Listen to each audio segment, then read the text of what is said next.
Hola con todos, mi nombre es Angie León y seré su ayudante de docencia para la materia de sistemas de monitoreo y control industrial en este término académico. El día de hoy vamos a realizar el ejercicio correspondiente a la práctica cero que nos pide implementar un diagrama esquemático de control y fuerza para el arranque directo de un motor trifásico utilizando el software CADESIMO. Primero nosotros vamos a identificar las herramientas que nos ofrece el software. Por ejemplo, tenemos nosotros como primera parte las alimentaciones.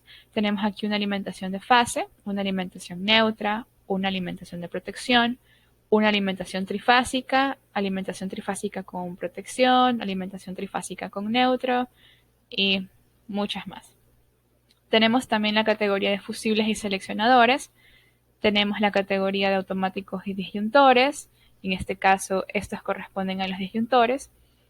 Tenemos también contactores e interruptores, por ejemplo, un contactor de una sola línea, un contactor doble, un contactor trifásico. Tenemos también los motores, un motor trifásico, un motor trifásico de alta estrella, los motores monofásicos. Tenemos aquí también elementos de potencia. Tenemos los contactos, que ya son contactos normalmente abiertos, un contacto normalmente cerrado, los contactos que hacen referencia a los temporizadores. Tenemos también a lo que son los pulsadores, pulsador normalmente abierto, un pulsador normalmente cerrado. También tenemos un pulsador tipo Z. Tenemos interruptores. Tenemos aquí en cambio detectores, tenemos bobinas y señalizaciones. Estas corresponden a las bobinas. Estos son los temporizadores de desconexión, un temporizador a la conexión, las luces piloto o pilotos de señalización.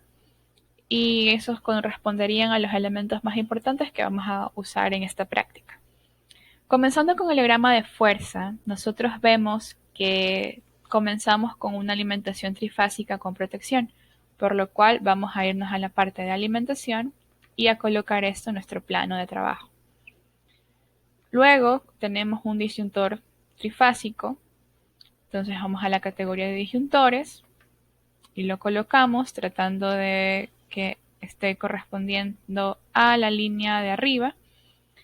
Tenemos aquí un contacto trifásico también y el motor trifásico en cuestión.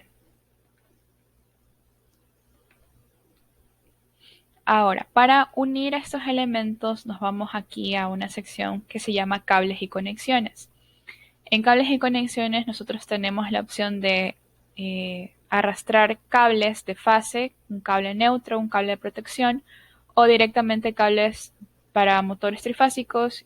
Por ejemplo, en este caso, simplemente basta con arrastrar en uno y ya se generan dos cables adicionales. En el caso de que se desee realizar los cables de manera independiente uno por uno, se lo puede realizar también, pero para facilitar las cosas es mejor usar un cable de 3.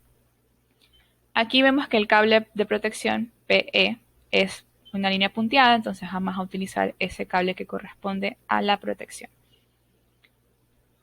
Ahora, para el diagrama de control, vamos a comenzar con una fuente de alimentación de fase.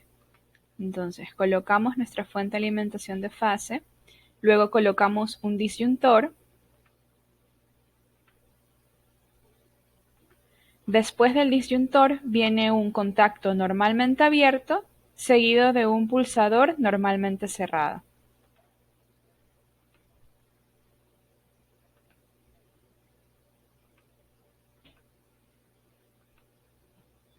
Después tenemos un pulsador normalmente abierto y una bobina.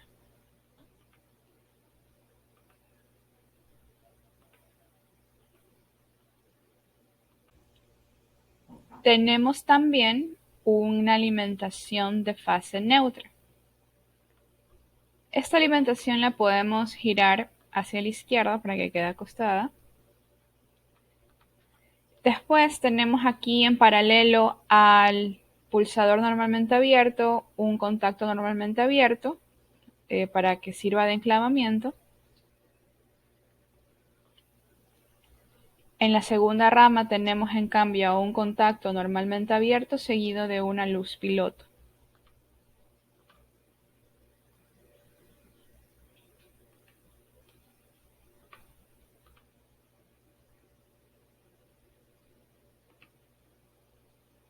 Y en la tercera tenemos a un contacto normalmente cerrado seguido de otra luz piloto.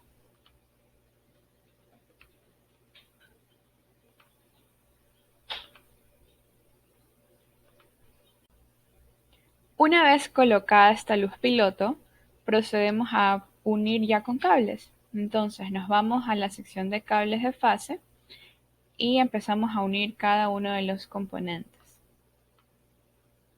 Hay que unirlos de una manera cuidadosa, evitando que se superpongan con las entradas y salidas de los elementos, ya que después el programa no los reconoce y no se termina simulando de manera correcta.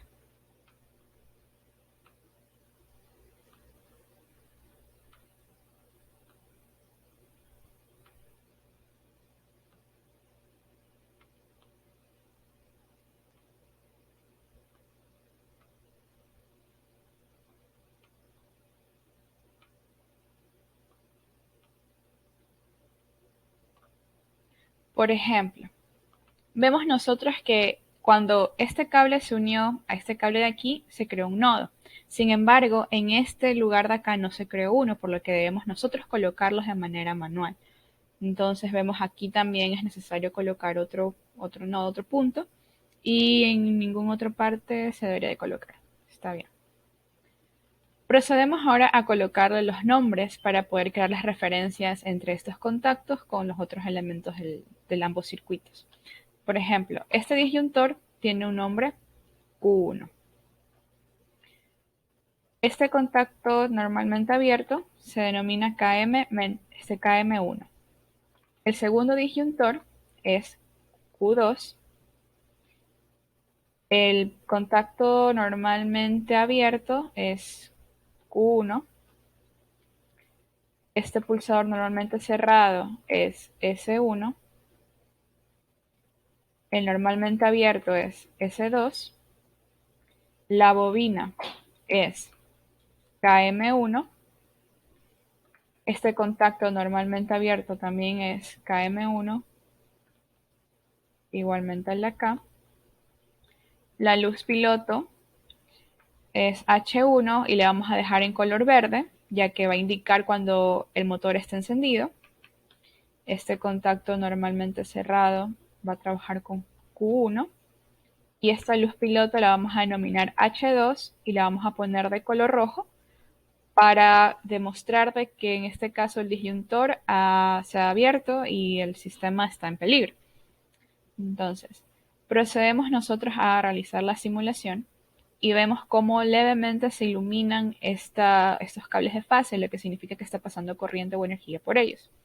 Entonces, nosotros al momento de cerrar el disyuntor Q1, vemos que todas las referencias que tienen el nombre Q1 se van a activar. Si estaba un contacto normalmente abierto, se va a cerrar, y si era un contacto normalmente cerrado, se va a abrir. Entonces ya permite el paso de corriente por acá. Tenemos que también cerrar el disyuntor Q2. Entonces ahora ya pasa corriente hasta esta zona del pulsador S2 y el KM1. Nosotros para encender el motor vamos a presionar el pulsador S2 y vemos que este KM1 junto con su bobina producen un enclavamiento, y es decir que lo mantienen al motor encendido sin necesidad de estar pulsando constantemente o manteniendo pulsado a S2. Y se enciende el indicador visual verde. Al momento en el que decida yo abrir el disyuntor Q1, se apaga el motor y se enciende el indicador rojo de alarma de que el disyuntor ha sido abierto. Cuando yo lo vuelva a reponer, esta luz se va a apagar. Yo puedo volver a encender el motor y apagarlo tranquilamente con el otro pulsador, que en este caso sería el pulsador de paro. Y esta sería la simulación de la práctica.